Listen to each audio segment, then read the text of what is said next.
बच्चों को दुआएं, बड़ों को सलाम। फ़िज़ा है मेरा नाम। You watching morning with Fiza 24 news पर। और इंटरेस्टिंग सी एक ख़बर है नाज़रीन, आज स्पेन की है। प्रोग्राम के स्टार्ट में ही आपको सुनाना चाहेंगे। एक स्पेन में शहरी था, वो अपनी गाड़ी में आराम से जा रहा था, और जो शहरी था ना, वो जो शहद की मक्खियाँ होती हैं ना, उनको कारोबार करता था। तो जो जैसे फार्म वगैरह होते हैं, उसके पास ऐसे फार्म्स वगैरह थे, तो उसका सिलसिला था। तो वो जा रहा था गाड़ी में, उसने ना एकदम से देखा कि एक ट्रैफिक पुलिस वाला उसको रोक रहा है। तो सीट बेल्ट जो थी उसने पहनी हुई नहीं थी। तो जब उन्होंने रोका ना उसको, तो उन्होंने उसको ये भी कहा कि जो नशे का टेस्ट होता है, जिसमें वो एक डिवाइस होती है जिससे वो नाक में डालते हैं, मुंह का टेस्ट करते हैं, लबाब का, सबका, तो वो उसने वो भी मना कर दिया कि मैं जो हूँ ना ये टेस्ट नहीं दूंगा। तो फिर जिस पर जब पुलिस वालों ने उसको पकड़ने की कोशिश की, तो उसने क्या किया कि वो नीचे उतरा और उसने पीछे से अपनी गाड़ी का दरवाज़ा जो है वो खोल दिया, जिसमें बहुत सारी मक्खियाँ थीं, और वो सारी की सारी मक्खियाँ जो हैं वो पुलिस वालों के ऊपर छोड़ दी। और वो पुलिस वालों को बहुत बुरी तरीके से मक्खियाँ जो हैं लड़ी।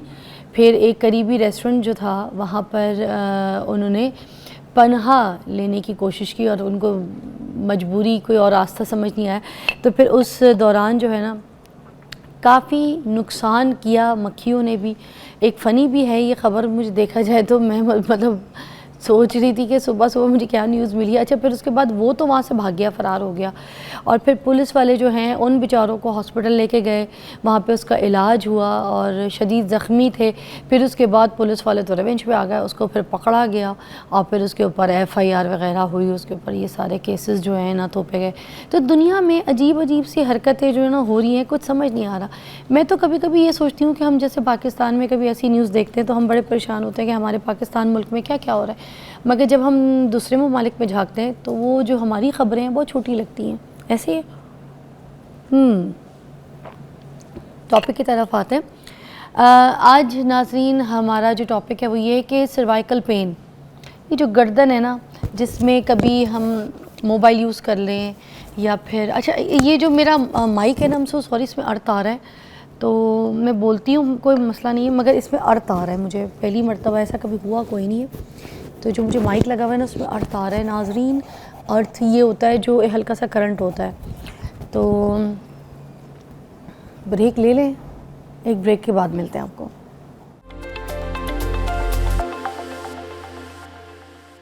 ओके जी, welcome back, you watching morning with Fiza. नाज़रीन हम बात कर रहे हैं अपनी जो सर्वाइकल पेन होती है ना, उसके हवाले से। मोस्टली जो मोबाइल फ़ोन्स, बच्चे आईपैड, ये जो चीज़ें यूज़ कर रहे हैं, जो गैजेट्स वगैरह हमारे हाथों में लगे हुए, तो उसको यूज़ करने की वजह से एक तो हमारा पूरा बॉडी जो पोस्चर है वो ख़राब हो गया, और सबसे ज़्यादा जो पेन निकलता है वो सर्वाइकल का पेन निकलता है, जो हमारे गर्दन के पीछे जो एक सरिया है ना, जो हमें अल्लाह ताला ने हमारे जिस्म में बनाया ऑलरेडी नेचुरली, उधर ये जो पीछे का हिस्सा है ना सर्वाइकल वाला, वहाँ पे बहुत पेन निकल जाता है। कुछ लोग तो ऐसे ही अकड़ के चलते हैं ना, जिनको हम कहते हैं इनकी गर्दन में सरिया है। तो अब जो कुछ लोग ऐसे हैं कि वो इतने गैजेट्स यूज़ करते हैं कि उनकी गर्दन का सरिया जो है ना वो तो निकल गया, मगर उनकी गर्दनें झुक गई हैं। तो हमें लगता है बहुत अदब में, बादब, बामुलाइज़ा, होशियार, निगाहें नीची, तो इस तरीके से, मगर नहीं, उनके ये सारे गैजेट्स की वजह से उनके सर्वाइकल पेन निकल रहे हैं। आज उसका हल पूछेंगे। छोटे छोटे बच्चों में सर्वाइकल पेन हो रहे हैं, आज उसका हम सलूशन पूछेंगे। Doctor Syed Mahmood, pain specialist, हमारे साथ मौजूद हैं और ये हमें बताएंगे। जी, सबसे पहले तो आप ये बताइएगा कि सर्वाइकल पेन क्या होता है, आम बंदे को भी समझा दीजिए कि क्या है और ये पेन क्यों निकलता है। अस्सलाम वालेकुम जी, थैंक यू सो मच। और मैं कहता हूँ कि ये शो हमेशा जो होता है मैं बड़ी खुशी होता हूँ, because it spread knowledge. Basic जो नॉलेज है आप एक अवाम को ट्रांसफ़र करते हैं ताकि उनको आगाही मिल सके, ये सबसे इम्पॉर्टेंट चीज़ होती है। सर्वाइकल पेन से मुराद आपकी नेक की पेन है। आजकल अगर आप देखें हर किसी के पास विद इलेक्ट्रॉनिक डिवाइसेस हैं, मोबाइल है, लैपटॉप है, आईपैड है, and usually 90% of the cases के अंदर ये बैड पोस्चर की वजह से है। बैड पोस्चर लाइक दिस, हमारे सर का भी एक वज़न है, ठीक है, और अल्लाह ताला ने पोस्चर बनाया हुआ है कि आप स्ट्रेट रहें और आपका ट्रांसमिट हो जाता है। लेकिन इफ़ आई फ्लेक्स, मैं इस तरह करूँगा तो ये हमारा कोई 10 kg का वज़न है, तो इसमें प्रेशर, अगर मैं इस तरह करूँगा, it's a pressure is very low. When जैसे जैसे मैं करता जाऊँगा ये प्रेशर बढ़ता जाएगा, और ये 25, मतलब अगर हम 10 kg अगर इस तरह मैं फ्लेक्शन करूँगा तो ये 15-20 kg तक वेट चला जाता है, and that cause pain on your neck. Bad posture की वजह से है। दूसरी चीज़ जो हम अक्सर देखते हैं आजकल, जिसका मैं देखता हूँ, एक्सीडेंट्स, गाड़ियों के एक्सीडेंट होते हैं, उस वक्त आपको कोई प्रॉब्लम नहीं होती, अगले दिन आप देखते हैं आपकी बैक पे एक निकल रही है, गर्दन में दर्द निकल रही है। सम टाइम आप स्लीपिंग पोस्चर, लोगों का स्लीपिंग पोस्चर बहुत ख़राब है, पिलो कोई एक लेता है, कोई 3 लेता है, कोई 2 लेता है, जिसकी वजह से पेन आपकी निकलती है। फिर कुछ शरियाने हैं, हमारी नर्व्स हैं, बाज़ दफ़ा डिस्क की वजह से प्रॉब्लम हो जाती है। अभी आपने एक बात की, गर्दन में सरिया, बेसिकली आपने बड़ी, मैं फिर ये कहता हूँ कि आपने बड़ी अच्छी बात की। बेसिकली वो वाकई ही सफ़र कर रहे होते हैं, हम ये समझते हैं गर्दन में सरिया है, उसमें इसको एक टर्म बोलते हैं एंकालोजिंग स्पॉन्डाइलाइटिस। उसमें क्या होता है, ये जो जोड़ जो होते हैं ना, ये आपस में फ्यूज़ कर जाते हैं। ये फ्यूज़ करने की वजह से they can't move their neck ना नीचे, तो वो ऐसे फिक्स हो जाते हैं और हम ये समझते हैं कि उनके गर्दन में actually they are suffering from a disease. Sir मैं देखा है बहुत से लोग इसी तरह मुड़, अगर इधर से आवाज़ आ रही तो वो ना ऐसे नहीं मुड़ेंगे, वो ऐसे मुड़ेंगे। हाँ अच्छा, ओके। मैं आपसे 100% एग्री करता हूँ, और यही मैं इस शो के ज़रिए और आपकी से कहना चाहता हूँ। देखें, ये वो लोग हैं जिन्होंने टाइमली ट्रीटमेंट नहीं लिया। आप अगर टाइमली डायग्नोसिस करके प्रॉपर ट्रीटमेंट किया होता तो शायद ये चीज़ें ना होती। अच्छा, तो ये इतना सीवियर हो जाता है? बिल्कुल, इट्स अ वेरी सीरियस। आपकी देखिए क्वालिटी ऑफ लाइफ मुतासिर होगी, यू कांट मूव। आपको कहते हैं मोस्टली ये लोग ड्राइव नहीं कर सकते because they can't see in the mirror, क्योंकि वो इस तरह कर नहीं सकते, तो दे फील पेन। और आपकी क्वालिटी, एक्सीडेंट के चांसेस, पेन, ना वो सो सकती हैं रात को, और डिस्टर्ब, फिर फैमिली प्रॉब्लम्स एंड थिंग्स सारे इससे इंटरकनेक्टेड हैं। दूसरी चीज़ इसमें बड़ी इंपॉर्टेंट फैक्टर है कि नेक पेन के साथ सम टाइम ये रेफर्ड होती है। रेफर्ड का मतलब ये होता है कि पेन प्रॉब्लम यहाँ है, लेकिन पेशेंट पेन फील कर रहा होता है या सर में या शोल्डर के अंदर। तो प्रॉब्लम शोल्डर में नहीं होती या हेड में नहीं होती, प्रॉब्लम यहाँ पे है, और ये रेफर्ड पेन हो रही है। हम इसको रेफर्ड पेन कहते हैं कि सोर्स कहीं और है, प्रेजेंट कहीं और हो रहा है। अगेन आप होता कि इसके अंदर मैंने देखे लोग जिरा के पास चले गए, जी कंधा चढ़ाने चले गए। अब मसला प्रॉब्लम गर्दन में है, कंधा चढ़ाने चले गए, और फिर आप प्रॉब्लम मज़ीद वर्सन हो जाती है, ना कि सोल्यूशन की तरफ आए। सर में भी बहुत दर्द होता है। देखिए some time it's a very alarm. सर का दर्द का ताल्लुक भी नहीं समझ आया मुझे। अच्छा, सर का दर्द इसलिए क्योंकि हमारा नेक में हराम मगज़ है और हमारी सप्लाई जा रही है ब्रेन को भी और स्कल को भी। जैसा लाइट है, अब स्विच कहीं और है, लाइट कहीं और जलेगी, तो यहाँ पे हमारा ये सिस्टम सारा है, डीपी बॉक्स यहाँ पे है जो सप्लाई आगे कर रहे हैं। तो अगर यहाँ प्रॉब्लम होगी, स्पार्किंग होगी, तो पेन यहाँ पे भी आएगा, ब्रेन में भी। लेकिन ये आपने जो बात की ना सर का दर्द, देखिए अगर किसी को नेक पेन के साथ सर का दर्द या ब्लरिंग ऑफ विजन के इस तरह की है, तो ये एक अलार्मिंग साइन भी हो सकता है, जो कि लाइफ थ्रेटनिंग भी हो सकता है। Life threatening? यस, बिकॉज अगर ब्रेन की इश्यूज हों, ब्रेन की ब्रेनजाइटिस एक टर्म होते हैं, इन्फेक्शन हो जाए, including brain tumour can present with this, with simple neck and headache, और कोई सिम्टम नहीं होगा। अच्छा, ये जो पेन है ये हड्डी में है या हमारे ये पट्ठों में, मसल्स में हमें ये इशू हो रहा है? ये जगह क्या होती है एग्जैक्ट? अच्छा, हमारा बॉडी का स्ट्रक्चर ऐसा है जैसा घर बना होता है ना, पिलर्स हैं, उसके ऊपर फिर आप बाकी चीज़ें लगती हैं। सो हमारा स्केलेटन है, बोन है, बोन के ऊपर मसल्स हैं, और उसके अंदर शरियाने और नर्व्स हैं। तो ये किसी भी वजह से हो सकता है, ज़्यादातर ये मसल्स की वजह से, मसल के खिंचाव, बैड पोस्चर, अबाउट 70 to 80% उसकी वजह से होता है। फिर कुछ एज रिलेटेड आ जाती है, ओल्ड एज में ये बोन्स और जॉइंट घिस जाती हैं, जिसको हम ऑस्टियोआर्थराइटिस कहते हैं, उसकी वजह से होता है। फिर ये जो डिस्क आगे अंदर आ जाती हैं, डिस्क स्लिप हो जाती है, जिससे नर्व के ऊपर दबाव और करंट लाइक पेन आपकी बाजू में आ रहा होता है, और या हाथ सुन्न हो रहा होता है, या पावर कम हो जाती है। सर इसकी सर्वाइकल की डिस्क किस जगह मौजूद होती है?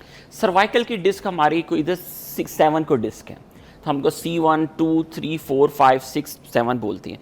तो यूजुअली लोअर पोर्शन जो है ना 6 और 7 है, जिसपे हमारी ये मूवमेंट ज़्यादा हो रही है। सर ये कनेक्ट होती है हमारी रीढ़ की हड्डी के साथ भी जाके? बिल्कुल, क्या कमर तक भी पहुंचती है ये पेन? बिल्कुल। इसकी क्या कनेक्शन, कहाँ तक जाती है सर? क्योंकि आपको मेडिकल टर्म्स में चीज़ें पता है, तो मैं चाहूँगी ज़रा बताएं। अच्छा, क्योंकि हमारी बिल्कुल ये एक स्ट्रक्चर है, ये 33 वर्टिब्रास होती हैं। Okay. तो सर्वाइकल है, गर्दन काला है, फिर सीने का आ फरहाल एक जाता मिनट है। इधर आए, मैं बताती हूँ। इधर आए, इधर जल्दी आए, ये ज़रा लोगों को भी बताइएगा। इधर आए फास्ट सर, एक मिनट इधर ही खड़े हो जाएंगे तो आप। सर्वाइकल जो है ना, यस, क्योंकि देखिए आपको हम माइक लगा हुआ है, ये बैक आप रहिएगा। फरहाल से सलाम। भाई साहब। अच्छा, this is a portion of the cervical. Okay. ये गर्दन का है। हम इसको सर्वाइकल पोर्शन कहते हैं, जो कि कंटिन्यू कर रहा है थोरेसिक के साथ। ठीक है। थोरेसिक यहाँ तक आएगा और फिर ये कमर को कंटिन्यू कर रहा है। अच्छा, तो ये इट्स अ कंटिन्यूटी।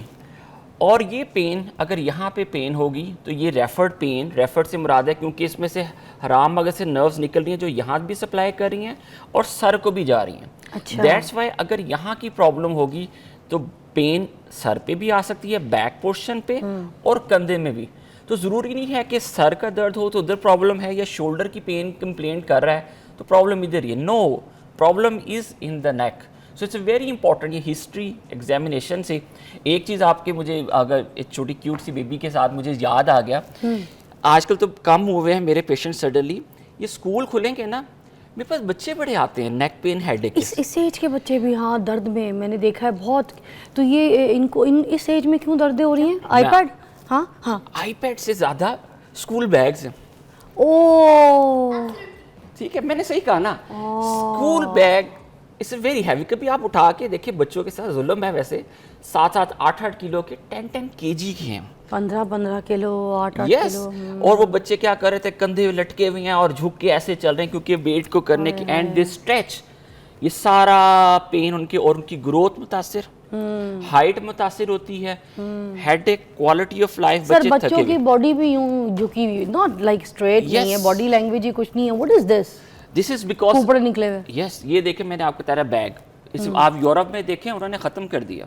वहाँ कौन से बैग और बुक्स 2-4 या आईपैड, वो भी उनकी क्लासेस में पड़े हुए होते हैं, it's not at home.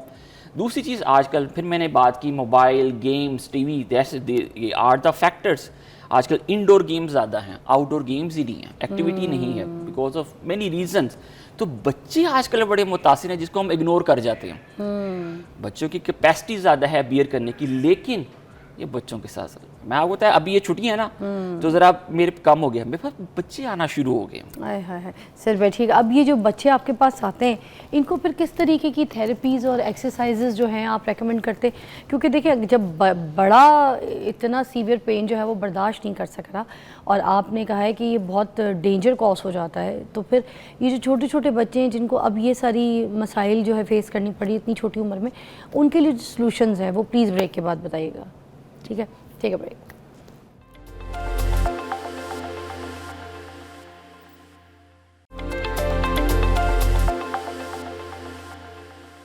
Welcome back, you watching morning with Fiza. Doctor Mahmood जो है वो हमें बता रहे हैं कुछ एक्सरसाइजेज, ख़ास तौर पे उन बच्चों के लिए जिन लोगों को अब ये पेन शुरू हो गए गर्दन के। जी सर, पेन बता के जो आपने एक्सरसाइजेज बताए थे वो प्लीज़ सिखाइएगा ज़रा। एक्सरसाइज देखिए, मैं 2-3 आपको एक्सरसाइज बताऊं। साथ। हाँ, ये तो that's very nice, come on for. Oh, bag भी आ गया। सो इस बैग, अगर ये देखिए, अभी भी पोस्चर देखिए, पहले ये हैंग हुआ हुआ है एंड इट्स वेरी बैड, इसको आगे को झुक के इसको उठाना पड़ रहा है। हालांकि अभी ये वज़न कम है, नहीं वज़न तो काफ़ी है, इट्स स्टिल 3-4 kg का वेट है and it's very difficult for her. हम तो पहली चीज़ तो हम तो वेट तो कम करें ना, हम तो ऑलवेज कोशिश करें कि जो स्कूल में जाती हैं वेट खुद कैरी करें, बच्चों की ग्रोथ ताकि मुतासिर ना हो, इफेक्ट हो। नंबर 2, श्रगिंग, शोल्डर को ऐसे ऊपर उठाना एंड सस्टेन रखें। 1 2 3 4 5 6 7 8 9 10, छोड़ दें। 1 2, तो दीज आर द, क्या आप मूवमेंट करें आप ये, ठीक है, that's a very very important thing. Number 2, जिस हम जब हम नमाज पढ़ते हैं ना, सलाम फेरते हैं, आज इसे सलाम फेरें ऐसे, और अगर इसको सारा रेजिस्टेंस कर लें, अपने हाथ से थोड़ा सा ऐसे जोर, मेरे हाथ की तरफ जोर लगाएं। Yes, 1 2 3 4 5 6 7 8 9 10, and now for this turn, शाबाश, 1 2 3 4 5 6। सो एक ये हो गया। फिर आपने हाथ आगे रखना, लाइक ऐसे, हाथ दोनों को पकड़ लें और आगे को जोर लगाना है, जैसा मेरे साथ देखो, 1 2 3 जोर लगाना है, अगेंस्ट द रेजिस्टेंस आपने करना है। फिर दोनों बैक हाथ पीछे रखें, पीछे को जोर लगाओ, शाबाश, 1 2 3 4 5 6 7 8 9 10।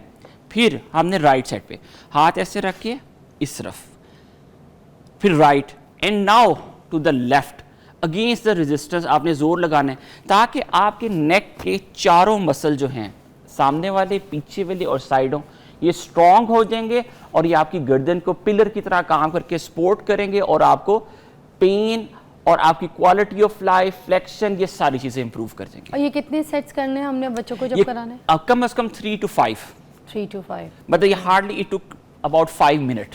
तो ये 5 मिनट आपकी बच्चों की क्वालिटी ऑफ लाइफ और आगे को चेंज कर देगी। It's a very very important thing. और सर जो बड़े हैं उनके लिए क्या सीन है? बड़ों के लिए भी सेम एक्सरसाइजेस हैं, लेकिन उसके अंदर आप फ्लेक्शन में थोड़ा सा करते हुए थोड़ी पे रख सकते हैं, ठीक है, पीछे करते हुए सलाम कर, और श्रगिंग। और श्रगिंग के साथ अडल्ट क्योंकि usually they have pain in the shoulder as well, तो ये मूवमेंट, अच्छा, ठीक है, ताकि आपके गर्दन के मसल, यस, ये आजकल तो बैक पेन के अपर बैक बड़ी की तो मैं अक्सर कहता हूँ कि सिर्फ ये एक्सरसाइज करें, इससे आपके मसल रिलैक्स होते हैं, back you feel very very comfortable. Sir कभी कभी दिल करता है दीवार को लगो तो जो शोल्डर पीछे है ना, या फिर कोई आपको पकड़ के पीछे शोल्डर टाइट करते हैं। यस, क्योंकि जब हम इस तरह बैड पोस्चर में बैठते हैं, हाँ। तो ये देखें बैक के मसल कितने ही अपर स्ट्रेच में हैं। और यूजुअली बैड पोस्चर जो होता है उसमें जिस तरह लैपटॉप पे बैठे हैं, मोबाइल पे बैठे हैं, तो continue they sit like this, आपका ये सारे बैक। तो जब आप कंफर्टेबल के पीछे ये एक्सरसाइज करते हैं, you feel much much comfortable, और आपकी मसल रिलैक्स होता है, ब्लड फ्लो बढ़ जाता है, उसमें ग्लूकोज एंटीऑक्सीडेंट्स जाते हैं और मसल रिलैक्स होते हैं, यू फील कंफर्टेबल। सर ये जो मसाज वगैरह होते हैं, जो ऑयल्स वगैरह होते हैं, उनको नीम गर्म कोसा करके अगर थोड़ा सा मसाज किया जाए तो क्या ये थेरेपी भी काम करती है, massage therapy? Excellent, really? Yes, मैं इट्स अ वेरी गुड। आपका मैंने फिर ये कहा मसल का स्पैज़म को ब्रेक करता है, हाँ। उसको रिलैक्स करता है, उसकी ब्लड फ्लो बढ़ा देता है, और जब आप ऑयल या कोई जेल वगैरह लगाते हैं उसको एब्जॉर्ब करके उसके फ्लो को बढ़ा देता है, मसल स्ट्रेंथ को करता है। एंड मैं आपको बिलीव में ये जो मसाज एक्टिविटीज़ है ये अबाउट 60 to 70% इट वर्क्स। आपके सिर्फ मसाज करने से ही फॉर द टाइमिंग पहले सेटल होता है, लेकिन आपकी जो डिजीज़ की या जो सिम्टम्स हैं जो 7 डेज से ये 2-3 डेज पे ले आता है। तो इट्स रियली वर्क। ये हम शायद सम टाइम ले जाते हैं उसको कि some people took it as a negative, लेकिन जो रियलिटी है इट रियली वर्क्स और पेशेंट को बहुत बेनिफिट मिलता है। अच्छा, अभी जो मसल पेन के लिए जो मेडिसिन आती हैं बाज़ार में, मोस्टली तो लोग ये करते हैं कि किसी फार्मेसी में जाते हैं और वहाँ पे जिनको बोलते हैं कि भाई हमारे तो पट्टे तंग हैं, तो चढ़ गए आपस में, तो मुझे इसकी जो है ना मसल पेन की कोई गोली बना दो। वो 3-4 कोई दवाइयों को मिक्स करता है, कहता है आपने 2 दिन लेनी है, आपने 3 दिन लेनी। अच्छा, उससे आती भी है आराम, ऐसा नहीं है, मसल्स भी रिलैक्स हो जाते हैं, पेन भी थोड़ी देर के लिए रिलीफ हो जाता है। तो ये वाली चीज़ें कोई साइड इफ़ेक्ट भी करती हैं जाके क्या? आपने बिल्कुल सही कहा, ये बड़ी रूटीन है हमारे प्रैक्टिस में, लेकिन ये लोग बिल्कुल प्रेजेंट करते हैं। लेकिन हमारे पास आते हैं, इनमें से अगर 10 गए हैं, 10 में से 2 पेशेंट आते ज़रूर है हमारे पास विद किडनी फेलियर। उन दवाइयों खा के या तो किडनी फेल हो गए होते हैं, या स्टमक मुतासिर हो गया होता है, या हार्ट की प्रॉब्लम आ गई होती है, या ब्लड प्रेशर शूट किया हुआ होता है। विदाउट एनी प्रिस्क्रिप्शन जो होती है लाइक मसल स्पैज़म में, सम टाइम इसमें ऐसी दवाइयाँ दी जो मसल रिलैक्सेंट हैं।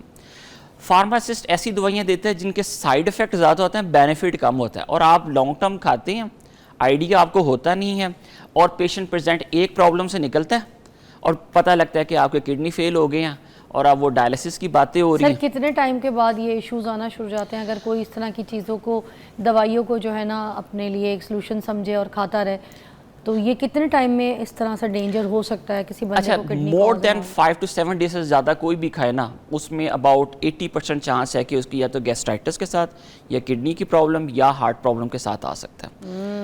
कुछ में इडियोसिंक्रेसी, कुछ की हिस्ट्रीज भी होती हैं, वो तो सिंगल डोज के साथ, मैंने मेरे पास पेशेंट सिंगल डोज के साथ विद रीनल फेलियर भी आए हुए हैं कि पहले हिस्ट्री किसी ने पूछा ही नहीं, वो पेशेंट को ऑलरेडी प्रॉब्लम चल रही थी, हिस्ट्री नहीं ली, उसने सिंगल डोज ली and they come with acute shutdown, renal failure के साथ आया, और हमें उसको बच्चा था, and we have to go for the dialysis. Sir एक पेन ऐसा भी होता है कि आप इमरजेंसी में जाएं तो ये अस्पताल जो है ये भी आपको लगा देते हैं एक ड्रिप, जिसको कहते हैं कि पेन किलर ड्रिप लगाते होते हैं, मुझे नहीं पता वो क्या होती है, उसमें क्या ऐसी चीज़ें डालते हैं, मगर उस ड्रिप से बड़ा आराम आ जाता है। वो पूरी रात और पूरा दिन जो है निकाल देती है, कोई 12-14 घंटे जो है ना वो इंसान के निकाल देती है, बंदा दूसरे काम शाम कर सकता है, या रातों को थोड़ी सी नींदें आराम हो जाती हैं। तो ये ड्रिप सही है?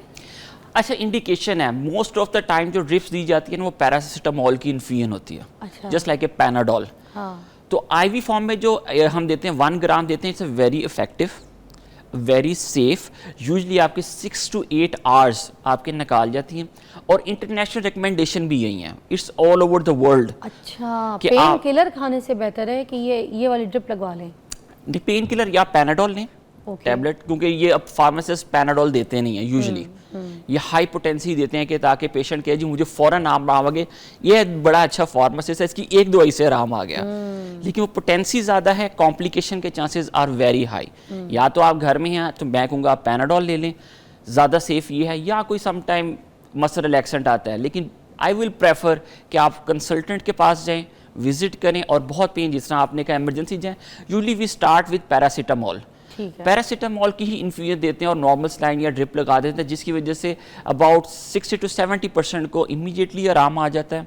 और ये स्टीरॉइड जो है, स्टीरॉइड देखिए, स्टीरॉइड आपके मेरा ख्याल है 100 अगर पेशेंट में से सिर्फ 1 या 2 को आप इंडिकेटेड करते हैं, वो भी स्टीरॉइड पर्टिकुलर पॉइंट पे जाके लगाते हैं। वो स्टीरॉइड जो ओरल लिए जाते हैं विदाउट एनी रीज़न, उसके साइड इफ़ेक्ट हैं, लेकिन वो भी डेफिनेटली लॉन्ग टर्म के बात है। हम जैसा मैं भी यूज़ करता हूँ स्टीरॉइड, लेकिन बड़ी पर्टिकुलर इंडिकेशन के अंदर, जब पेशेंट को कंजर्वेटिवली ये सारी दवाइयों से मैनेज नहीं हुआ, मसाज से नहीं फ़र्क पड़ रहा, और ऐसी जगह स्टेज पहुँच गया कि और कोई रिलीफ नहीं मिल रहा, then you can give small amount of steroid, जिससे हम अंडर मशीन के अंदर दे के टारगेटेड एरिया पे जाके थोड़ा सा स्टीरॉइड लो डोज देकर वी कम बैक। इस तरह नहीं कि वो बाकी कुछ लोग जो पुड़ियाँ दे देते हैं स्टीरॉइड की, और वो बाद में पेशेंट आता है जी गुर्दे फेल, और ये इस तरह का नहीं होता।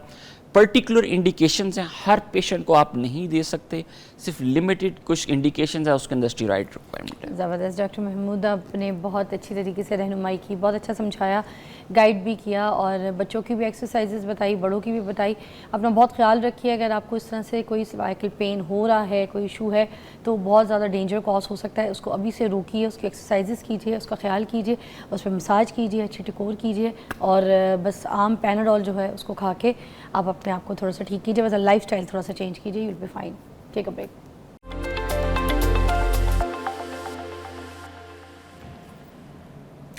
मेरे साथ मौजूद हैं प्रोफेसर डॉक्टर काशिफ फराज साहब। नाज़रीन, आज हमने जिस मौजू के ऊपर बात करनी है वो है रिश्तों के हवाले से।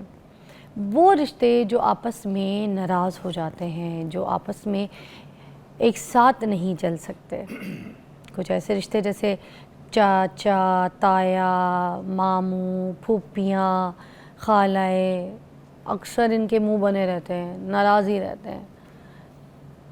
दोनों जो ख़ानदान होते हैं ना, ननियाल की बात या ददियाल की बात, दोनों में से कोई एक साइड का ख़ानदान ऐसा होता है जो बहुत सेंसिटिव होते हैं। एक ख़ानदान ऐसा होता है जो चीज़ों को इग्नोर कर देता है, कोई बात नहीं यार, बच्चे हैं, गलती हो गई, कोई बात हो गई।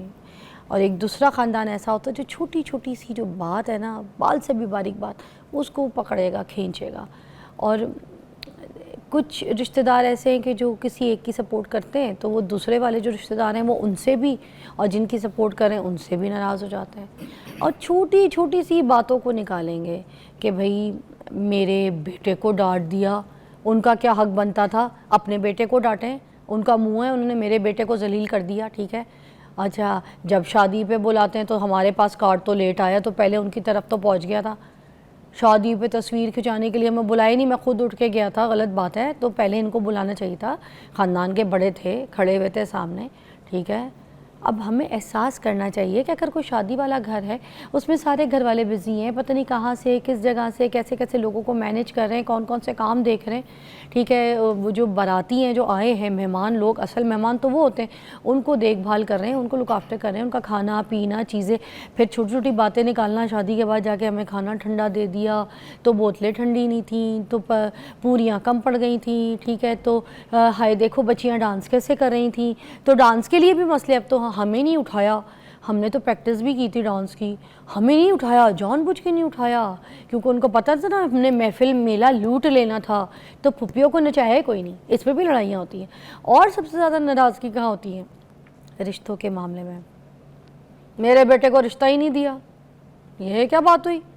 या फिर मेरी बेटी को नहीं देखा, अपने बेटे की बाहर शादी कर दी, बाहर से ब्याह के लेके आ गए, ना मुँह ना मत्था, ठीक है, मेरी बेटी हसीन प्यारी सब कुछ, सिर्फ ना जल कुकड़ेपन की आड़ में मेरी बेटी से शादी नहीं की। इस तरह के झगड़े ले लेके बैठ जाना, घर में कचहरियाँ लगा देना और उन ख़ानदानी खूनी रिश्तों को जो है ना अपनों से दूर कर देना अपने आप से। अब अम्मी अल्लाह बख्शे मेरी कहती होती थी, जो रिश्ते ख़त्म नहीं किए जा सकते ना उनके साथ फजूल की बहस और लड़ाई से भी कोई फ़ायदा नहीं।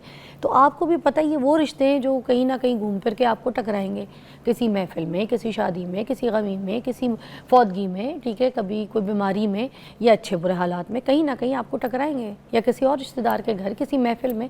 मगर जब इन चीज़ों के बावजूद आपको पता होता है कि ये वो रिश्ते हैं जिनसे लड़ नहीं सकते या इनसे ख़त्म नहीं कर सकते, फिर भी हम उनके साथ मुटक्का लगा के बैठ जाते हैं। तो आज इनके ऊपर बात करेंगे और हम कुछ टेक्निक्स भी सीखेंगे कि कैसे हम रिश्तों को जो है ना अपने साथ ज़िंदगी भर के लिए जोड़ सकें और कैसे इनको चला सकें, हमें इनकी रिस्पेक्ट भी पता हो और हमें इनकी टेक्निक भी पता हो। कॉल्स भी कर सकते हैं आप अपने प्रोग्राम में। आज हमारे पास मेहमान मैं बता चुकी हूँ प्रोफेसर डॉक्टर काशिफ फराज साहब मौजूद हैं, किसी तारुफ के मोहताज नहीं। अस्सलाम वालेकुम। वालेकुम सलाम।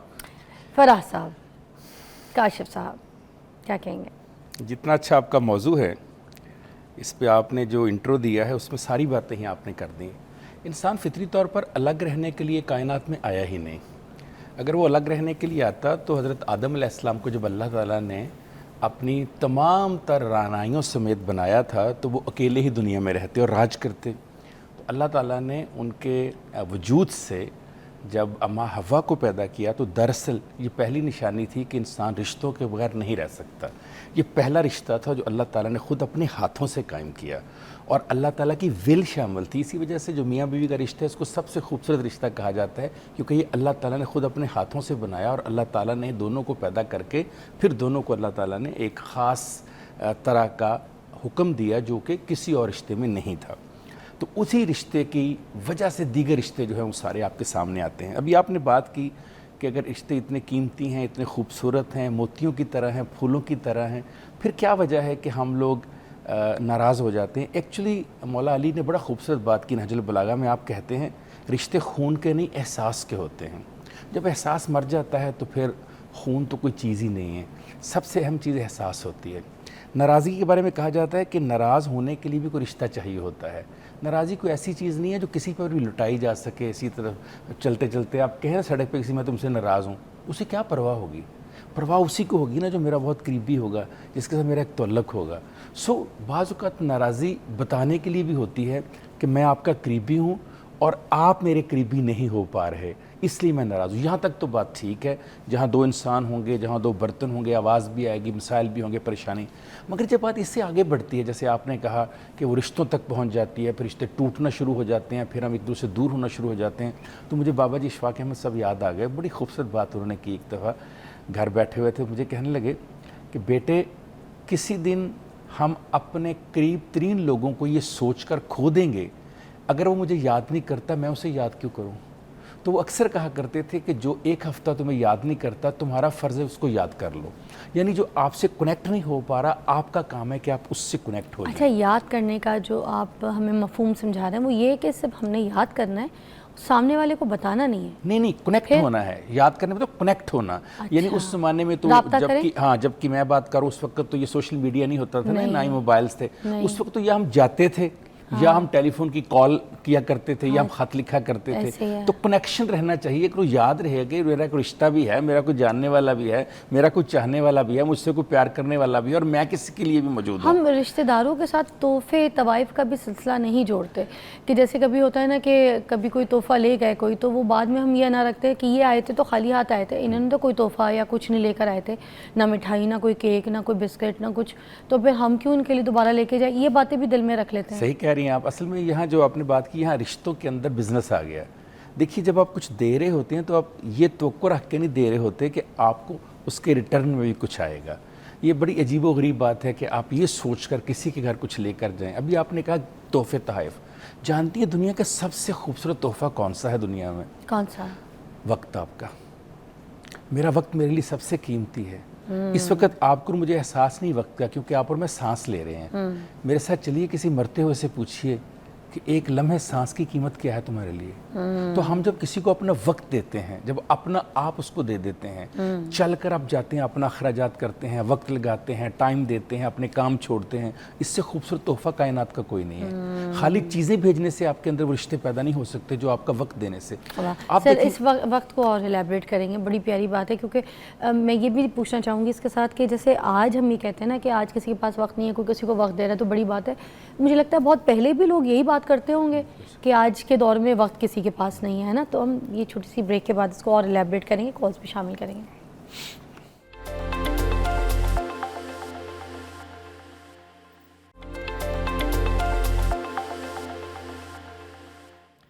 अच्छा, हमारे साथ काशिफ फराज साहब मौजूद है और हम रिश्तों के ऊपर बात कर रहे हैं। हमने बात छोड़ी थी वक्त के ऊपर कि आप किसी को अपना वक्त देते हैं तो यही बहुत बड़ी बात होती है। तो हम वक्त में अगर ये भी मिसाल ऐड करें कि कोई रिश्तेदार अगर किसी की शादी पे जा रहा है, वो अपना वक्त दे रहा है, सबसे पहली बात।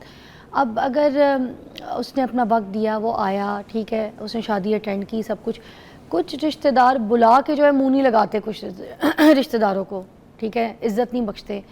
कुछ ऐसे जलापे होते हैं, दूसरे रिश्तेदारों को कहेंगे आप बैठ जाएं, खाना खा लें, आपको नान गरम मिल गई है, आपको बोतल ठंडी मिल गई है, सब कुछ 2-2 3-3 बार वही जैसे रिश्तेदार बराबर में बैठे होंगे। मगर बिकॉज ऑफ सम हैसियत कि उनके पास इतनी शायद मालो दौलत नहीं है, साहिब हैसियत, उनको वैसी इज़्ज़त नहीं बख्शेंगे। तो कुछ हम भी तो थोड़ा फ़र्क रखते हैं ना। जी बिल्कुल ठीक बात है आपकी। एक्चुअली देखें ना, वो प्रवीण शाकर साहबा ने बड़ी खूबसूरत बात लिखी हो अपनी किताब के दिबाचे में। उन्होंने कहा कि पैसों की झूठी इज़्ज़त और अना की दौड़ में रिश्ते बहुत पीछे रह जाते हैं। हम जब रिश्तों को इस तरह से वज़न करना शुरू कर देते हैं कि किसके पास कितनी गाड़ियां हैं, कितना घर है, कितना उसका स्टेटस है, तो उस वक्त रिश्तों का जो तकद्दस है वो अपने हाथों से ख़राब कर देते हैं। अभी आपने जैसे बात की कि अपना वक्त देकर को अगर आ रहा है या आपने ख़ुद किसी को बुलाया है तो आप उसे इज़्ज़त भी नहीं दे सकते। अब इज़्ज़त कौन देगा? देखिए बड़ी आसान सी बात है, इज़्ज़त वो देगा जिसके पास इज़्ज़त होगी। अब जिसके पास इज़्ज़त की खुद कमी है वो किसी को क्या तो देगा? सर ये वो वाली इज़्ज़त उनको तो दे रहा है जो साहिब हैसियत है, जिसके पास माल ज़्यादा है, उस रिश्तेदार को तो आओ भगत करेंगे। उस वहाँ फ़ायदा नज़र आ रहा है ना, वहाँ एक सोशल कंट्रैक्ट के तौर पे कर रहा है कि मैं इसके लिए कुछ करूँगा तो ये साहिबे माल है, साहिबे हैसियत है। मगर फ़ायदा क्या नज़र आ रहा है? वो अपनी जायदाद में से हिस्सा दे देगा इन रिश्तेदारों को। फ़ायदा नज़र आ रहा है कि कल हम जाएंगे, इनकी बड़ी कोठी है, ये हमारे लिए इतना कुछ करेंगे। ये नहीं सोचता कि असल में जो तुम्हारे काम आना है वो है जो तुमने उस रिश्तेदार के लिए किया जो तुम्हारे लिए कुछ नहीं कर सकता। जो तुम्हारे लिए कुछ कर सकता है उसके लिए तुम्हें कुछ करने की ज़रूरत नहीं है, उसको अल्लाह ने वैसे ही बहुत दिया हुआ है। अब ये जो रिश्तेदार है जो साहिब हैसियत नहीं, उसकी बेटी ज़्यादा दीनदार है, ज़्यादा प्यारी है, ज़्यादा सुघड़ है, और एक रिश्तेदार ऐसा है जो साहिब हैसियत तो बहुत ज़्यादा है, जिसके पास माल है, मगर उसके बच्चों में वो तरबियत नहीं है, वो तहजीब नहीं है, वो रख रखाव नहीं है, वो अदब नहीं है बड़ों का। तो फिर तरजीह फिर भी उसी तरफ ज़्यादा है कि इनके घर की लड़की हमारे घर के साथ जुड़ जाए, मेरे बेटे से शादी हो।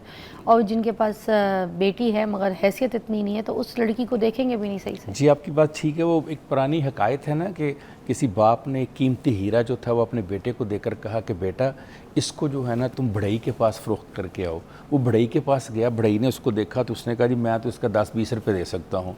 उसने कहा कि अब तुम जो है ना वो गला मंडी में इसको बेच कर आओ। वो गला मंडी में उसने कहा मैं तो इसके 200-400 रुपये दे सकता हूँ। उसने इस तरह 2-4 जगह भेजा। फिर उसने कहा अब तुम इसे ज़रा हीरा मंडी में जाकर चेक करो जहाँ पर हीरे फ़रोख्त हो रहे हैं। वो वहाँ गया तो उन्होंने कहा जी ये तो करोड़ों अरबों रुपये का है। तो उसके बाप ने कहा कि बेटे मैं आपको समझाना ही चाहता हूँ कि जो चीज़ जहाँ की हो वहीं उसकी कीमत लगा सकता है। अब आपने जो बात की कि एक ऐसा रिश्तेदार है जिसकी बेटी सोमो सलात की पाबंद है, नेक है, खूबसूरत पढ़ी लिखी है, उसकी कीमत वही लगा सकता है जो खुद नेक हो, जो खुद खूबसूरत हो, खूबसीरत हो। उसकी कीमत वो मुतमव्वल रिश्तेदार नहीं लगा सकता जो पैसों में चीज़ों को बांट रहा है। देखना ये भी होता है कि कहाँ पर उस चीज़ की ज़रूरत है, कहाँ पर उस चीज़ को देखा जा सकता है, रखा जा सकता है। अब आप उठाकर एक टाट को जो है वो ऊपर लगाने की कोशिश करेंगे तो कभी भी आप अच्छी फ़ैसला नहीं, आप डिसीजन नहीं आप ले रहे। सो ये भी देखना होता है कि जिसके आप मिल रहे हैं, जिसको आप वक्त दे रहे हैं, क्या उसको एहसास है। फ़र्ज़ किया अगर फ़िज़ा एहसास नहीं, जैसे आपने कहा कि आपने ख़ुद बुलाया, ख़ुद इनवाइट किया और आप उसके बाद नहीं करें, तो उसके लिए फिर मैं हमेशा कहता हूँ कि बाज़ वक़्त आपको रिश्ते बचाने के लिए गूंगा, बहरा और नबीना भी बनना पड़ता है। अगर आप बचाना चाहते हैं और आपको कोई मोहब्बत है रिश्तों में, तो किसी जगह पर खामोश रहना सीख लीजिए। किसी का कोई बात सुनी है तो सुनी अनसुनी कर दीजिए, किसी का कुछ देखा है ज़रा थोड़ी देर के लिए भूल जाइए, क्योंकि रिश्ते जो है ना ये बहुत नाजुक होते हैं, नगीने की तरह होते हैं। इसमें ज़रा सी दरार आती है तो बढ़ती चली जाती है। ख़ास तौर पे जो रिश्ते होते हैं ना हमारे, जो हम लॉ के तहत कायम करते हैं, मसलन बहू घर में आ गई है या नंदे हैं या भावज हैं, ये जो रिश्ते होते हैं ना इनमें तो और भी ज़्यादा सेंसिटिविटी हो जाती है। मुझे हैरत होती है कि हम एक इस्लामी माशरे में रहते हैं, दीन की बातें करते हैं, इस्लाम की बातें करते हैं। हज़रत जबरीन मतन रज़ी अल्लाह तआला अन्हु से रिवायत है, बुखारी शरीफ की हदीस है, 8984 नंबर हदीस का है। वो कहते हैं कि रसूलुल्लाह सल्लल्लाहु अलैहि वसल्लम ने फरमाया कि जन्नत में काटने वाला दाखिल नहीं होगा, जोड़ने वाला दाखिल होगा। अब ये काटने की क्या तारीफ़ की गई कि जो रिश्तों को काट देते हैं, जो रिश्तों से कता तल्लक कर लेते हैं, जो अलग हो जाते हैं। 3 उसकी याद रखिएगा सूरतें होती हैं, एक होता है कता रहम, एक होता है मकाफ़ात, एक होता है सिला रहम। जो कता रहम या कता तल्लक है वही होता है कि आप बिल्कुल ही ख़त्म कर दें किससे मिलना। आप कहें जी मेरा उससे तल्लक ही कोई नहीं, मैं उसके लिए मर गया, मेरे लिए मर गया। सर करते हैं ना ऐसे लोग? हाँ करते हैं। मुकाफ़ात ये होता है कि जो कोई आपके साथ जैसा कर रहा है आप उसके वैसा कर रहे हैं, नेकी कर रहा है आप नेकी कर रहे हैं, वो बुरा कर रहा है तो आप भी उसके लिए अच्छा नहीं कर रहे। लेकिन जो सबसे आला कहा गया वो सिला रहम है, कि वो जैसा भी आपके साथ कर रहा है आपने उसके साथ अच्छा सलूक करना है, आपने उसके साथ सिला रहमी करनी है। सिला रहमी को इतना पसंद किया गया अल्लाह ताला ने कि सूरह राद में अल्लाह ताला फरमाते हैं कि जिन तल्कात को अल्लाह ने जोड़ने का हुक्म दिया उन्हें तोड़ने वाले लोगों को अल्लाह ने कभी पसंद नहीं फरमाया। सूरह मोहम्मद में अल्लाह ताला फरमाते हैं कि अपने रिश्तों को जो काटते हैं ये वही लोग हैं जिनके ऊपर अल्लाह की लानत है। इसी तरह अल्लाह ताला ने सूरह बकरा में फरमाया व बिल वालिदैन एहसाना व ज़िल कुर्बा वल यतामा वल मसाकीन, यानी एक ही लाइन में अल्लाह ताला ने वालिदैन को, रिश्तेदारों यानी कराबतदारों को, यतीमों और मस्कीनों को रख के कहा इनके साथ भलाई करो। इसका मतलब है सबसे पहले तुम्हारी भलाई जो है वो वालिदैन के साथ, उसके बाद रिश्तेदारों के साथ, फिर यतीमों के साथ, फिर मस्कीनों के साथ। नहीं, अल्लाह ने एक रैंकिंग दे दी। तो इस रैंकिंग में माँ बाप के बाद सबसे भलाई करनी है, अगर अगला तैयार ही नहीं है इस हद तक करनी है। आप करे जा रहे हैं, वो रेडी नहीं है, वो नहीं कर रहा आगे, फिर मौलाना रूमी भलाई करते रहे। मौलाना रूमी से किसी ने यही बात पूछी कि मौलाना रूमी आप कहते हैं कि आप प्यार से, इश्क से, मोहब्बत से सब खरीद सकते हैं, अगर अगला बंदा इस बात को तैयार ही न बाई करने के लिए, आपने कहा कि दवाई की मिकदार बढ़ा दो, यानी मोहब्बत और सिला रहमी बढ़ा दो। अच्छा, जब सिला रहमी करते हैं ना आप, तो फिज़ा फिर आप उस इंसान से कुछ मांगने की बजाय उससे क्यों नहीं मांगते जिसकी वजह से आप सिला रहमी करें अल्लाह की ज़ात से। वो अल्लाह आपको इस तरह से देता है वो चीज़। सर एक पहलू और बताएं, एक और पहलू है। ठीक है, मैं ये सारी चीज़ें मानती हूँ, आपकी बात जो आप कह रहे हैं वो भी।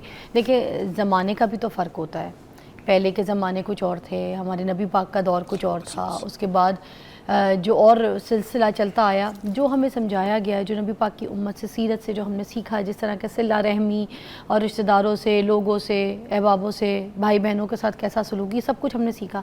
मगर करते करते करते करते दौर बदलता गया, बदलता गया, बदलता गया। आज हम इस सदी पे बैठे कि ये सारी चीज़ें जो हम सीख के, सुन के, समझ के बैठे हैं, उसके बावजूद भी हम इस पर अमल नहीं कर रहे। अब कुछ ऐसे रिश्तेदार होते हैं, बड़े मंगू होते हैं, होता उनके पास सब कुछ है, खाने पीने को, घर रखने को, सब कुछ, बैंक बैलेंस सारा कुछ, मगर आदत है मांगने की। कुछ लोग इतने मंगू होते हैं, इतने मंगू होते हैं, अजियत बन जाते हैं, नासूर बन जाते हैं आपकी ज़िंदगी में, रिश्तों को ख़राब करने के लिए जुगाड़ करने की कोशिश करते रहते हैं किसी तरह। अब इन मंगू रिश्तेदारों से कैसे बचा जाए? घूम फिर के हर चीज़ है आपके पास, नहीं जी एक रिक्शा ख़रीदना है थी जी, पैसे भेज दें, नहीं जी एक बाइक बेटे की ख़रीदनी है, हम आपको वापस कर देंगे पैसे, वो कभी वापस नहीं हुए। तो अब बंदा क्या करे? अपने घर वालों के लिए कमा रहा है, ये सब कुछ कर रहा है, अफोर्ड कर रहा है, अब उनके लिए भी कमाएगा। कुछ ऐसा भी होता है कि कुछ शख्स ऐसी बीवियां ब्याह के लेकर आते हैं कि उसके बाद उनके पूरे जो है ना अपने ससुराल वालों को पाल रहे होते हैं, और उनके अंदर भी कोई अना परस्ती या कोई गैरत नहीं होती। लड़की का भाई भी सारी ज़िंदगी जो है वो उसके मियाँ से पैसे लेके खा रहा होता है, उसके घर वाले भी, जबकि जवान जहान होते हैं। अब यही बोलते रहेंगे काम नहीं लगा, काम नहीं लगा, काम, ये काम नहीं लगा क्या चीज़ होती है? क्यों पैसे मांग रहे हैं? अब ऐसे लोगों के साथ कता ताल्लुक बनता है या नहीं, इन मंगू को खिलाना बनता है? जी, पहली बात तो ये कि आपने फरमाया कि नबी पाक सल्लल्लाहु अलैहि वसल्लम का वो दौर था, मेरा ख्याल है आप कहने का मतलब आपका ये था कि वो दौर था जब हक़ पूरी तरह ज़ाहिर था आपके वजूद की वजह से, ऐसे ही है ना? अदरवाइज़ तो हर दौर ही हज़रत मोहम्मद मुस्तफ़ा सल्लल्लाहु अलैहि वसल्लम का ही दौर है। मगर नबी पाक के बाद तो हमने ये चीज़ें सीखी हैं जी एज़ अ बिल्कुल, प्रैक्टिस। आपने मैंने इसलिए वजाहत कर दी कि शायद लोग ये ना समझें कि आपने जब फरमाया कि नबी पाक सल्लल्लाहु अलैहि वसल्लम का दौर था तो शायद अब वो दौर नहीं है, हर दौर ही उन्हीं हर का है, दौर हर में, दौर ही बिल्कुल। उन्हीं का दौर है। तो मैंने वजाहत इसलिए कर दी है कि उसका मतलब आपका ये था कि उस वक्त नबी पाक सल्लल्लाहु अलैहि वसल्लम अपने जो ज़ाहरी वजूद के साथ कायनात में मौजूद थे, इस वजह से हक पूरी तरह मौजूद था, अदरवाइज़ तो हर दौर उनके अदवार हैं। अब आपने जो सवाल किया उसका बड़ा आसान सा जवाब ये है कि अगर तो अल्लाह ताला ने आपको इतना वाफर दिया है कि आप किसी के रिज़्क़ का बाइस बन सकते हैं तो उसमें कोई बुराई नहीं है मदद करने की, मगर लेकिन मदद वो है सब कुछ उनके पास, मंगूपन है, जी मैं फिर क्या करें? मैं उस तरह आता हूँ। देखिए, एक बार यही सवाल जो है वो बाबा इशफाक अहमद साहब से किया कि बाबा जी क्या कोई मांगे तो उसको दे देना चाहिए बिना ये देखे कि वो डिज़र्व करता है कि नहीं डिज़र्व करता है। तो उन्होंने बड़ा खूबसूरत जवाब दिया, बेटा दुनिया में हमें बहुत सारी चीज़ें ऐसी अल्लाह दे रहा है जो हम डिज़र्व नहीं करते, अगर आपको वो चीज़ें मिलती रहें तो उसके लिए उसे भी दे दिया करो जो डिज़र्व नहीं करता। ये तो है बहुत बड़े लेवल की बात जो मैं आपके सामने रखी है, सूफिया में होती है। अब आपने कहा कि एक आदी है, घर में सब कुछ है फिर भी मांग रहा है, तो उसका बेस्ट तरीका जो उसमें आप ही ने गुफ्तगू में फरमा दिया वो ये है कि आप उसको कहें कि अगर तुम्हें पैसे चाहिए तुम ये काम कर दो, उसको काम पे लगा दें, उसको अटैच कर दें, कनेक्ट कर दें किसी ड्यूटी के साथ, किसी काम के साथ, जो आपका कोई काम ऐसा है जिसको आप समझते हैं कि अगर ये करे तो इतना मुआवजा मैंने किसी को देना तो इसको दे दूंगा। कोई भी ऐसा काम आप जहन में सोच लें, वो काम उसको दे दें। अब जब काम से कोई भागता है खुद आपकी जान उससे छूट जाती है। मैं बेस्ट तरीका आपको बताता हूँ, जैसे आपने देखा होगा बड़े बास का हट्टे कट्टे ठीक ठाक जिस्म के मालिक 6 फुट कद मांग रहे होते हैं, आप उनसे कहें कि अच्छा तुम ऐसा करो, तुम्हें कितना 500,000 चाहिए ना, चलो आज तुम्हें मैं दिहाड़ी देता हूँ, ये काम करूँ मैं, आपने देखा होगा वो भाग जाते हैं। तो इस तरीके से भी आप अगर कोई कनेक्ट कर दें काम के साथ तो वो शख्स दोबारा आपके पास पैसे मांगने नहीं आएगा, क्योंकि वो आदी है उसका। सर एक एग्जाम्पल आपने बड़ी अच्छी कोट किया और मुझे लगता है बड़ा हल भी बताया, मगर हम ब्रेक के बाद मिलते हैं। ब्रेक लीजिएगा। ओके जी, हम बात कर रहे हैं रिश्तेदारों की, रिश्तों को कैसे संभाल के रखना निभाना। ये जो रिश्ता नहीं दिया अपनी बेटी का, ठीक है, अपने बेटे के साथ शादी नहीं करवाई, ये लेन देन जो नहीं होता, ये किस चक्कर में किस तरह से बढ़ जाता है? नाराज़गी, अना, खुदगर्जी इसके बीच में भी आ जाती है, फिर रिश्तों में दूरी। असल में रिश्ता देखिए, मांगना जो है वो आपका एक बुनियादी हक है कि आपको कोई रिश्ता अच्छा लगा, आपने मांग लिया है, लेकिन ये आपने कैसे सोच लिया कि अगले बंदे की ये बाइंडिंग है कि उसने रिश्ता देना है आपको? पहले तो चाहिए कि जब आप डायरेक्ट रिश्ता मांगने की बजाय इनडायरेक्ट पहले बात तो करके देख लें अगले बंदे से, अगला राज़ी भी है कि नहीं राज़ी है। फिर बाद में आप नाराज़गी लेके बैठ जाते हैं, मुझे नहीं दिया, फ़लाँ बहन को दे दिया, फ़लाँ भाई को दे दी। देखिए ना, जिसकी बेटी या बेटा है उसको ये हक़ तो दें कि वो अपने लिए बेहतर फ़ैसला कर सके। तो पहले आप एक मीडिएटर के ज़रिए से पता कर लें कि क्या आप रिश्ता लेकर जाएंगे, वो आपको देने को तैयार भी है, तब जाएँ। अब आप मुँह उठा कर रिश्ता लेने चले गए, डायरेक्ट आपने मांग भी लिया, अब अगले की मर्ज़ी है ना, वो देता है कि नहीं देता है। अब इसमें नाराज़गी की क्या बात है? देखिए ना, कोई चीज़ ऐसी तो नहीं ना, कम्युनिटी तो नहीं पड़ी हुई कि आपने पैसे दिए और आपने ख़रीद लिया। और ये मतलब भी नहीं अगर आपकी गाड़ी है, आपका घर है, आपके पास बंगला है, आपके पास पैसे हैं, अब दुनिया के सारे रिश्ते आपको ही मिलने हैं। तो थोड़ा सा आपको भी सोचना चाहिए रिश्ता मांगते हुए कि क्या मेरा बेटा या मेरी बेटी इस काबिल है कि मैं उसका रिश्ता मांग सकूं, उस घर से रिश्ता मांग सकूं। और जिनके घर रिश्ता मांगा जाए उनको भी चाहिए कि एक तरीका, एक सलीका होता है बात करने का भी। अब डायरेक्ट जिस तरह मांग लिया, डायरेक्ट उसका इनकार भी नहीं करना चाहिए, थोड़ा सा उसको तरीके के साथ बात समझानी होती है। मिसाल के तौर पे कई लोग कहते हैं कि अभी हमारी बच्ची पढ़ रही है, या अभी हमारा बेटा पढ़ रहा है, या अभी उसने बिज़नेस शुरू करना है। ये एक तरीका होता है बताने का कि भाई हम इस वक्त रेडी नहीं हैं। तो एक अंदाज से चीज़ों को कवर किया जा सकता है। जब हम फैसला कर लें मैंने रिश्ता तोड़ना है, फिर उसके लिए फिर रिश्ता मिले या ना मिले, कई रिश्ता लेके भी तो तोड़ देते हैं ना। मतलब आप तो कह रही हैं रिश्ता दिया नहीं, लेकिन रिश्ता दे दिया, तो क्या रिश्ता देकर हमारे वो रिश्ते कायम रहते हैं? तो उस वक्त तो ज़्यादा मसाइल आ जाते हैं। मसलन हमने देखा खाला के घर, फूफो के घर, मामू के घर, करीबी रिश्तेदारों के घर शादी होती है, और इस वक्त डिवोर्स की शर्रा करीबी रिश्तेदारों में ज़्यादा है एज़ कम्पेयर टू बाहर शादी करने में। एक ज़माने में कहा जाता था कि बुज़ुर्ग होंगे वो समझा लेंगे, मनवा लेंगे। अब तो हमने देखा बुज़ुर्ग भी अपना रोल अदा नहीं करते, या उनसे कोई रोल पूछता ही नहीं बेचारों से। तो अब तो रिश्ते होने के बाद भी लड़ाई झगड़े शुरू हो जाते हैं। असल बात वही जो मैंने आपसे कही कि गूंगा, बहरा और नबीना होने की बहुत ज़रूरत है। बहुत ज़रूरत है कि रिश्ते जो हैं वो मोतियों जैसे होते हैं, अगर वो कहीं गिर जाए ना तो उसको उठाने के लिए आपको थोड़ा सा झुकना पड़े तो झुक जाना चाहिए। वो कहते हैं ना कि फलदार दरख्त जो है ना वो झुका हुआ होता है, तो उसके झुकने से आपको कोई कमज़ोर या आप कोई नीचे नहीं हो जाते, आप बड़े हो जाते सर हैं। ऐसा नहीं होना चाहिए कि कोई ऐसा रिश्तेदार जिसकी बेटियां हैं मगर उसका काम काज इतना अच्छा सफल नहीं है, ठीक है, बेटियों वाला है, उसने उसकी शादियां भी करनी है, तो हमारा रुझान उस तरफ भी हो कि हम उसके कारोबार में थोड़ी सी उसको हेल्प करें, थोड़ा पुश करें, सपोर्ट करें कि वो अपनी बच्चियों की शादी जो है वो अपने कारोबार से, अपने किसी काम से उनके अखराजात पूरे कर सकें, उनके ख्वाहिशात, उनकी तालीम, या रिश्तेदारों में कोई ऐसा रिश्तेदार जो अपने बच्चों में तालीम सही से उनको दे नहीं पा रहा, अच्छी जगह पढ़ा नहीं पा रहा, उनमें से किसी बच्चे की स्कूल की या कॉलेज की फ़ीस दे दें, कोई ऐसी चीज़, या अगर किसी के पास कन्वेंस नहीं है, वो स्कूल जा रहा है सुबह और मुश्किल है कि इनका पेट्रोल जो है ना वो अफोर्ड नहीं कर सकते और बच्चा बसों में जा रहा है धक्के खा के, तो क्या हम अपने बच्चे के साथ उनको पिक करते हुए तो छोड़ नहीं सकते? बहुत अच्छी बात है, छोटी छोटी ऐसी हरकतें करके हम नहीं रिश्तों को जोड़ सकते करीब। या किसी बेटी की अगर शादी हो रही तो उनको लिफाफे में जाके उस वक्त देने के बजाय आप थोड़ा सा जहेज़ में या कोई सामान में कोई ऐसी चीज़ें जो लड़की की ज़रूरत की हैं उसने घर से लेके जानी है तो वो उसमें हाथ दे दे, या खाने में अगर जो इंतज़ाम है शादी ब्याह के तो उसमें खाने का खर्चा कह दे कि खाना मेरी तरफ से होगा, ये मेरी बेटी भी है, कोई खाने पे पैसा नहीं लगाई, ये मैंने करना है। तो जो साहिब हैसियत है रिश्तेदार वो ये नहीं कर सकते हैं। बहुत अच्छी बात है आपने, ये सारी बातें जो है काश कि ये बातें मिंबर से कही जाती, काश ये बातें सिलेबस में लिखी जाती, काश ये बातें मदरस जो है स्कूल में बयान करते, काश ये बातें बच्चों की तरबियत में होती, काश जब हम बच्चों को पढ़ाने भेजते हैं, कुरान पढ़ने भेजते हैं, हदीस पढ़ने भेजते हैं, स्कूलों और कॉलेजों में दाखिला देते हैं, काश उस वक्त ये लेक्चर दिए जाए जिसकी आप बात करें, काश के 4 जुमे जो होते हैं एक महीने में उसमें एक जुमा है इन बातों पे किया जाए कि हम कैसे अपने बहन और भाई की मदद कर सकते हैं माशरे में रहते हुए।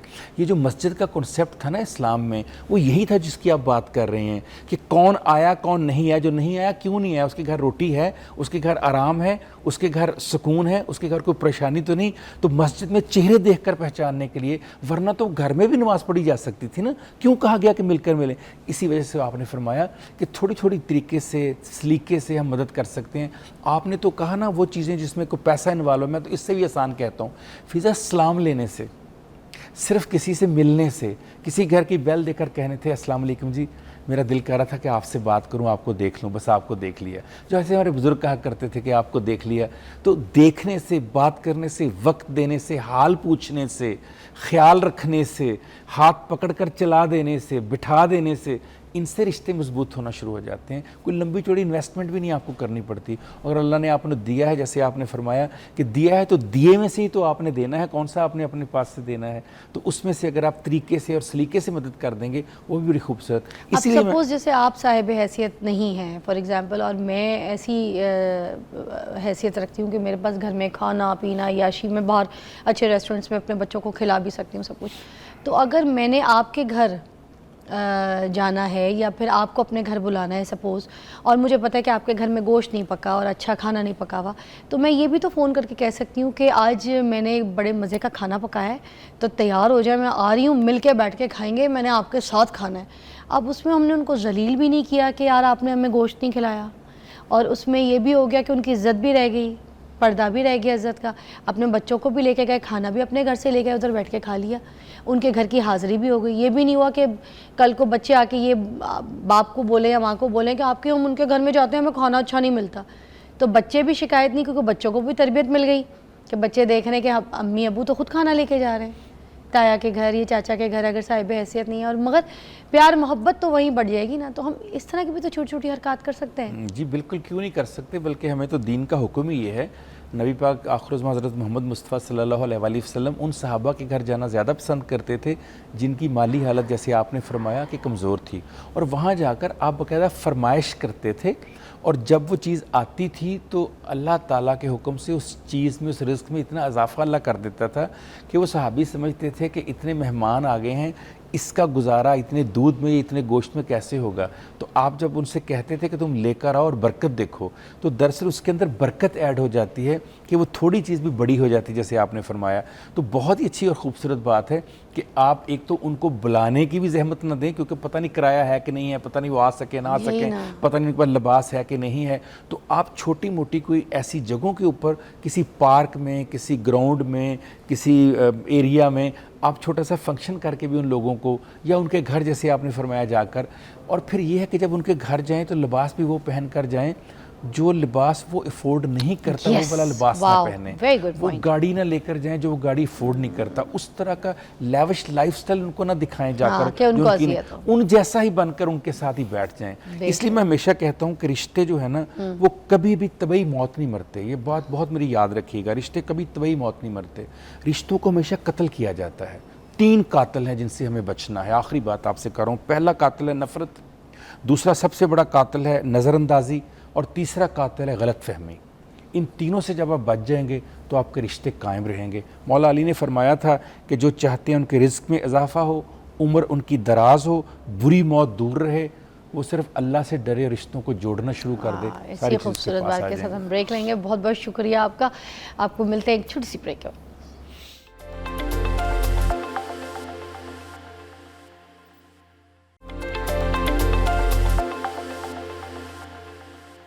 गॉड, माशाल्लाह माशाल्लाह। नाज़रीन, आज मेरे सेट पे बहुत सारे मेहमान हैं, मैं आपको सबसे मुतारिफ़ करवाऊंगी अभी। और मैं ये भी बता दूं, इतने सारे मेहमानों में होस्ट 2 हैं, एक तो मैं और एक और मैं। ये जो किरण है ना, उनके बिल्कुल साथ ही है। ये 2 मैं हैं, एक मैं और एक ये 2 होस्ट हैं, और ये मेरी वो मेहमान हैं जिन्होंने इन सारे मेहमानों को दावत दी है। किरण हनीफ मेरे साथ मौजूद हैं, आर्टिस्ट हैं। Yes. खड़े हूँ एक मिनट। आर्टिस्ट हैं, फोटोग्राफ़र हैं, 3D आर्ट जो है उसके ऊपर काम करती हैं, बड़ा ज़बरदस्त हुनर है। मुजस्मा साजी जो है वो करती हैं, हाथों से जो है ना अपने रंग भरती हैं तस्वीरों में, और ऐसे ऐसे रंग भरे हैं कि मुझे लगता है सब कुछ बहुत रियल है।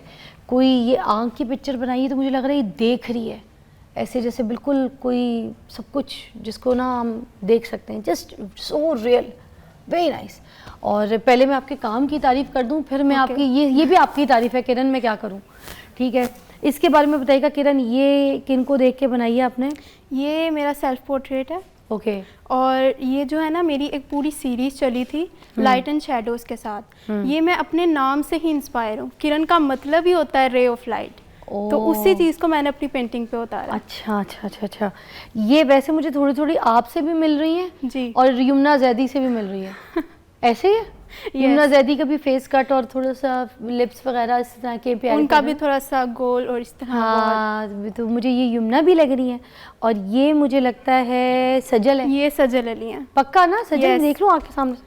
ये ओ सजल है। माशाल्लाह, सजल की तो इतनी बड़ी बड़ी आंखें ना, इतनी बड़ी, बिल्कुल वैसी ही आपने उसकी आंख बनाई है, इतनी खूबसूरत सी। और ये उसका कोई लेटेस्ट शूट है मेरे ख्याल से, है ना? यस, कोई उसका ब्राइडल। उनका भी लेटेस्ट शूट आया था ब्राइडल वाला, उसको मैंने वाटर कलर में बनाया। ये वाटर कलर, ये वाटर कलर है। वाओ।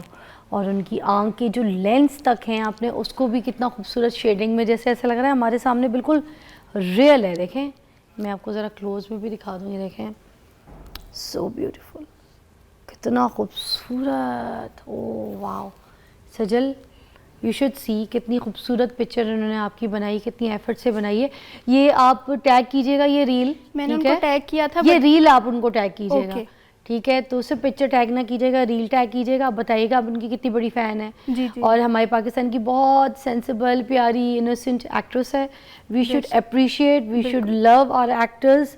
और इस तरह के एक्टर्स जो ड्रामों में भी रंग डाल देते हैं अपनी मौजूदगी से, और आपकी फिर पेंटिंग उनके लिए, तो ये मुझे लगता है एक तोहफ़ा होती है। तो वो आपकी रील को बल्कि जो है ना रीपोस्ट करेंगी, ठीक है? तो आप उनको दीजिएगा वो। Thank ये वाली किसको देख के आपने बनाई और किस कलर्स में बनाई है? ये मेरा इमेजिनेटिव है, अपने इमेजिनेशन से मैंने इसको पोर्ट्रेट किया है।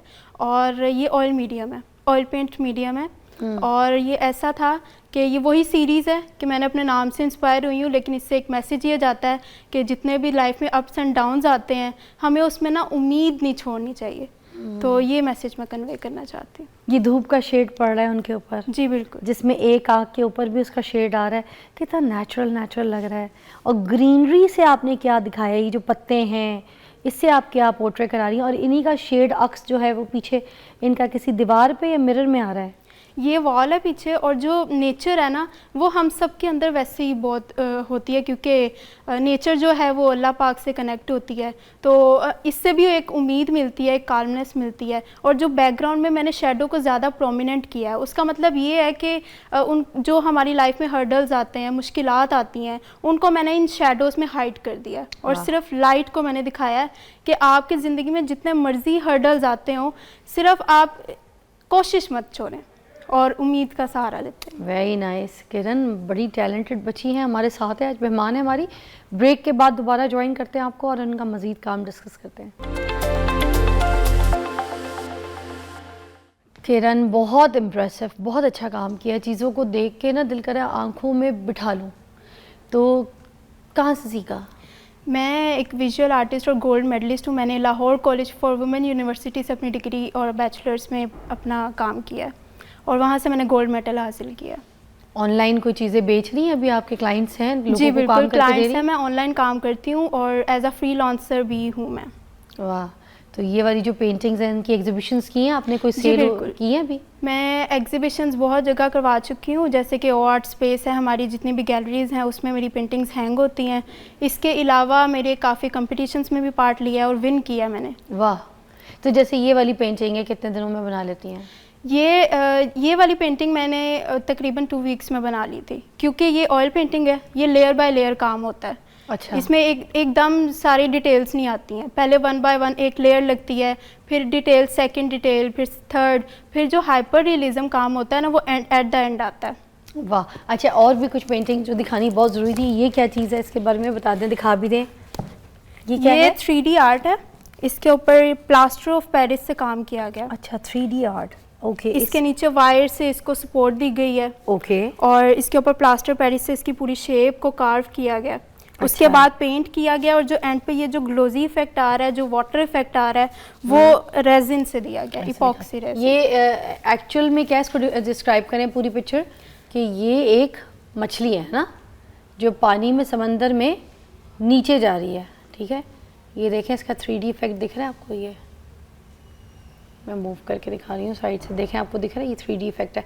ये पानी की गहराई में सीधा नीचे जाई जा रही है, जिसमें बारीक बारीक बारीक बारीक इसके 3D आप देख सकते हैं, बबल्स बन रहे हैं, और बहुत क्लियरिटी के साथ बनाई है यार, I like it. Colour shades कितने अच्छे, मुजस्मे भी हैं आपके कुछ, ये दिखाइएगा ज़रा मुजस्मे, ये कितने डिफरेंट मुजस्मे हैं। ये बाप और बेटी है? जी, ये मेरे फादर का ही है, और ये बनाया ऐसे गया है कि जिप्सोना, अगर आपने नाम सुना हो। नहीं। वो होता है कि जब बैंडेज वगैरह करते हैं ना, उसमें यूज़ होता है, उसको प्लास्टर वगैरह के टाइम पे। जी, अच्छा, जी। पकड़े पकड़े पकड़े, मैं तो निकाल के देखूं, उठा सकती हूँ? जी जी बिल्कुल। और ये आप है? नहीं, ये मेरी सिस्टर है। दूसरी? जी। ओके। वाओ, ये देखिए,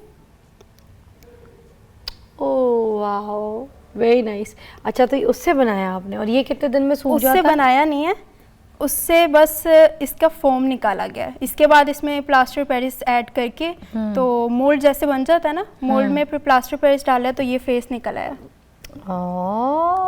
कितना ज़बरदस्त काम है। और ये भी कुछ घंटों में निकल जाता है इसको? नहीं, इसको दिन लगते हैं, कि सूखने में, ड्राई होने में टाइम लगता है। वैसे बनने में तो 1 दिन। ओके। और एक वो बहुत मुझे एक अच्छी पिक्चर लग रही है जो बहुत खूबसूरत, मैं आपके लिए कुछ लेके आई हूँ, मैं देना चाहती हूँ। दीजिए, मैं तो उसको देख देख के दीवानी हो रही हूँ। मैंने ये आपकी स्केच ऐसे करके दीजिएगा, इतनी खूबसूरत, वाओ माशाल्लाह। ये दिख रही है? नहीं, अब दिख रही, अब दिख रही, हाँ अब दिख रही है। ये सो प्रिटी। ये चारकोल है। ये चारकोल है, ये चारकोल के साथ बनाई है, इसलिए तो। मगर इसमें भी ग्लॉस जो है वो ग्लॉस, एग्जैक्टली ग्लॉस दिख रहा है ये लिप्स का, ठीक है। जो यहाँ पे चीक में मेरे हाइलाइटर मेकअप आर्टिस्ट ने लगाए थे, वो भी इस ब्लैक एंड वाइट पिक्चर में नुमाया हो रहे हैं, ठीक है। तो ये जो इतना डिफाइन पूरा सब कुछ किया है, ये सब कुछ चारकोल का? ये चारकोल है। चारकोल की खासियत ये होती है कि जब आप सबसे पहले ना पूरे को चारकोल के साथ कवर कर दिया जाता है, ये पूरा ब्लैक होता है इमेज। उसके बाद जो इरेजर होता है, नीडर इरेजर, पेस्टल इरेजर उसको कहते हैं, सारा फेस उससे निकाला जाता है। ओह, मतलब ये वाला फॉर्म होता है पूरा ब्लैक करके? जी। ये सब कुछ ये वाइट उसके अंदर से फेस को निकाला जाता है। यार फिर ये मुश्किल नहीं है? नहीं नहीं, ये आसान है। यार beautiful, thank you so much, बहुत बहुत शुक्रिया। और मैं एक और चीज़ कहूँगी, मेरे पास बहुत सारे लोग आए मेरी पिक्चर्स लेकर, मगर this is one of the best picture जो कि मैं अपने घर पे भी लगाऊंगी, और ये मुझे सारी ज़िंदगी याद रहेगी कि कितनी टैलेंटेड लड़की एक बच्ची ने बनाई थी, जो कि बहुत यंग एज में है और इतनी अच्छी हुनर उनके हाथ में। आप लोग अपने ऑर्डर्स दे सकते हैं। आपका पेज क्या है? किरण हनीफ ऑफिशियल इंस्टाग्राम पे है, ओके। और किरण हनीफ मुगल टिकटॉक वगैरह पे भी है। प्लीज़ आप ऐसे बच्चों को जो है प्रमोट करें, ऐसे बच्चों को आगे लेकर आए। ये तो हमारे पाकिस्तान का सरमाया है। मैं आपको बताऊं, गोरे ऐसी पेंटिंग्स के पीछे पागल होते हैं, तो हमारी भी जो कौम है ना, अगर इस तरह के बच्चों को सपोर्ट करें, तो अगर हम इस तरह की पेंटिंग्स अपने लिए बनवाएं, घर में लगवाएं, इनके आर्ट को थोड़ा सा बूस्ट करें, तो फिर हमारे ये तो बच्चे किधर जाएंगे? ऐसे ही? बिल्कुल ऐसा ही है। Best of luck so much. आप सबसे मुलाकात करेंगे मंडे को। अपना बहुत ख्याल रखिएगा, और यही प्लेटफॉर्म जो है ऐसे टैलेंटेड बच्चों को जो है ना मैं डेडिकेट करती हूँ। आप भी आइए और ऐसे प्लेटफॉर्म में अपना हिस्सा, अपना नाम बनाइए। खुदा हाफिज़।